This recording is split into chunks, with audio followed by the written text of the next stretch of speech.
Yo, what is up guys, LostNUnbound here, and today we've got episode 56 for my NBA 2K14 My GM mode with the Los Angeles Lakers. And today we've got one of the most exciting parts of my GM mode, the free agency. Remember all of the drama that went down in the last episode with Kobe Bryant? Thankfully, at the end of the day, he has accepted our offer not only for 1 year, but also the second year being a team option. And along with that, my man Gerald Green. This guy was not asking for too much money at all. 3 years, $5.5 million, the player option on the 4th year, and he has been producing at such a high level for our team. That is just an absolute steal for us. So these are both offers that I will gladly accept. Kobe Bryant and Gerald Green, welcome back to the Los Angeles Lakers. But now let's take a look at day 1 of the free agency. I know the first name that sticks out is Kevin Love. Standing 6'10 and 260, this guy has an amazing talent when it comes to rebounding the ball, but he also has a very solid and consistent 3-point shot. Going further down the list, Rajon Rondo, Eric Gordon, D. Will, LaMarcus Aldridge, Al Jefferson. We've got so many options. Now, one person that I am interested in acquiring is Kevin Love. Now, the only problem with him is how much is he going to ask for, and do we have enough cap space to make the offer? So let's look into it. Kevin Love is requesting a 4-year deal worth about $77 million in total, and the max we can offer is about $47 million. Kevin Love is asking for $30 million extra than what we can offer.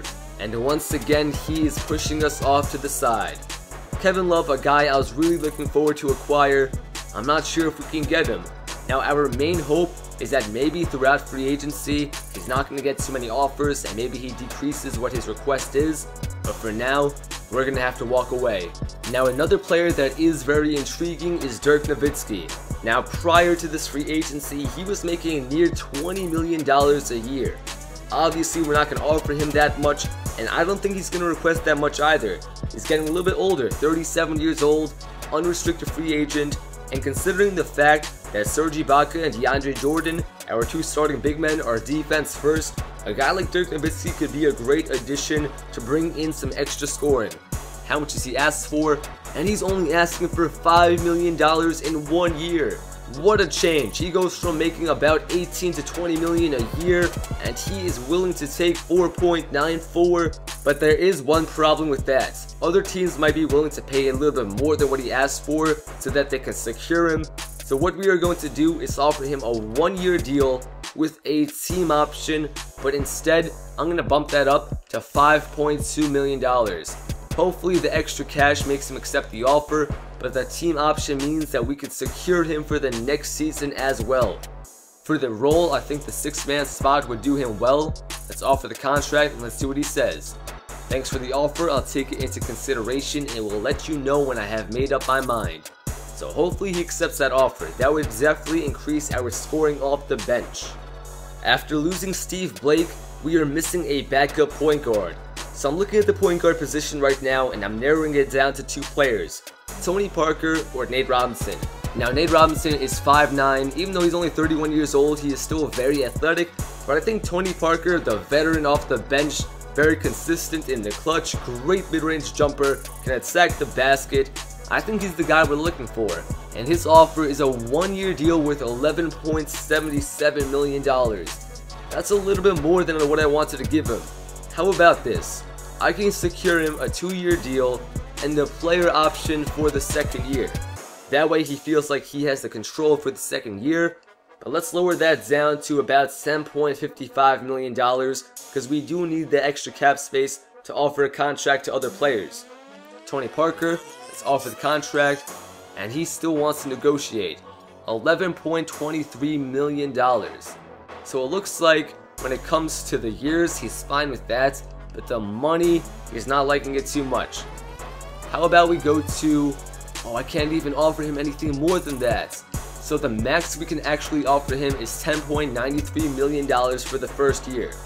What if I make that 3 years, a player option for the 3rd year, and that is fairly close to what he's requesting for, but a little bit less money. Does he accept it this time?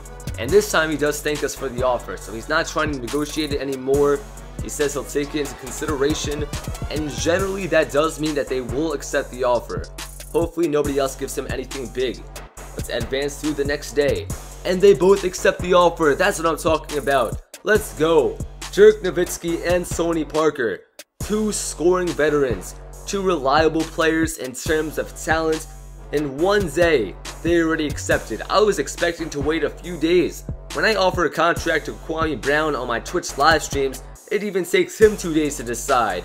But Dirk and Tony Parker are now new members of the Los Angeles Lakers. Oh, get out of here.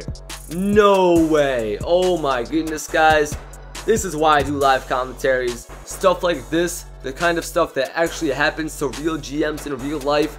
He accepted the offer, but we don't have the money to offer it to him. I thought it was a done deal. So we officially have Dirk Nowitzki, but we can't sign Tony Parker. We don't have the cap space. Now it did come down to whether we would prefer Tony Parker or Dirk Nowitzki on the team, but the thing is, Eric Bledsoe is young, he has a ton of stamina, and he has been doing very well for us thus far. So I don't think we really needed Tony Parker, but when it comes to the power forward and center position, Serge Ibaka and DeAndre Jordan, they both get tired very quickly, and Dirk Nowitzki is going to be there to step up and take their spot and be a reliable scorer off the bench. So Tony Parker, I was actually pretty excited about getting you right there, but it looks like we're going to have to make this sacrifice, and we're going to have to walk away from this offer. This makes me come back to Nate Robinson, our second option at the point guard position, and thankfully we can actually afford him. 2-year deal worth $8.98 million, but this is what I'm going to do with Nate Robinson. Instead of the player option, I'm going to give him a team option for the 3rd year. I'll give him exactly what he is requesting for in terms of money and financial purposes. That way when we come around to that time, we have the decision ourselves of whether or not we would like to keep him. So let's offer the contract. What does he say? Will he consider it? Yes, he will. Hopefully he does accept it, just like Dirk Nowitzki and Tony Parker did a second ago. So let's advance through one more day and no accepted offers. He's taking some time to think about this one. But our offer to him is still his only offer, so hopefully no other competition comes around. One more day and this time he accepts it. Nate Robinson, only 5'9", the little guy with a huge vertical. Welcome to the Los Angeles Lakers. Well, look who it is again. Swaggy P, aka Nick Young. He left the team in a trade earlier on in the last season, but this time he is an unrestricted free agent. You can even see that his rating is -1, but he's still got that ridiculous 3-point shot. And he's not asking for that much money either. A 2-year deal, $3.6 million. How about this? I don't want to go too deep under the cap. I'll give you a 3-year deal. The player option will make that $5 million. Let's offer it to him. And he is still negotiating. He is still bargaining. He wants a 2-year deal. Alright, that works with me. So instead, a 2-year deal and the 3rd year is a player option, giving no risk to him for that 3rd year. Does he accept it this time? We offer it to him, and he still wants to negotiate. We'll bump that up a little bit. How about this? I'll make it even more than what you were asking for, $3.6 million, but instead, it's gotta be a team option. Let's see what he says to that, and now he's going to thank us for the offer and he'll take it into consideration. I'm pretty sure he's going to accept it. I mean, anything can happen, but I'm not too sure if many other teams are going to give him an offer for that. Advance through the day, nothing. Advance through one more day, and what do you know? Nick Young, welcome back to the Los Angeles Lakers. Now, free agency is not only about getting the big names, the big stars out there. Sometimes, after you get some big guys and you spend your cap space on them, you have to look for some of the underrated players as well. The cheaper ones that at the end of the day can actually make a difference. Now DeAndre Liggins, I'm not too sure if you guys watched the Summer League over the summer, but he was playing for the OKC Thunder, and he was actually an amazing defender. Is he going to be scoring 20 points per game? Probably not. Is he going to win any type of awards? Probably not. But at the same time, that's not what we need from him. We need him to get the job done as a defender. Say we have our 2nd unit in, our entire bench, but instead they're still keeping LeBron James in the game. Who's going to guard him? Gerald Green? In those situations, DeAndre Liggins would come in handy. So I'm going to give you the offer, but at the same time, I would like that team option. Let's see what he says. Offer him the contract, and the same as most people say, thanks for the offer, I'll take it into consideration. Now guys, I'm a little bit stuck with this decision, and I need you guys to vote in the comment section. Who do you think we should start at the shooting guard position? Dean Strong or Dante Exum? Kobe Bryant, I know he's a true shooting guard, but we're going to stretch him to the small forward position. But at the shooting guard, at the 2, Dante Exum did very well last year as a starter, but this year Dean Strong was also an 85 overall. I'm not too sure what he's capable of. I haven't played a game with him yet, but at the same time, he could be a guy like the next Eric Bledsoe. He has the height, he has the strength, a pretty strong defender on the perimeter. This is a bit of a tough decision, so I need you guys to vote down below in the comment section. Do we start Strong or Exum? And let's hit 350 likes for the final part of the offseason, episode 57.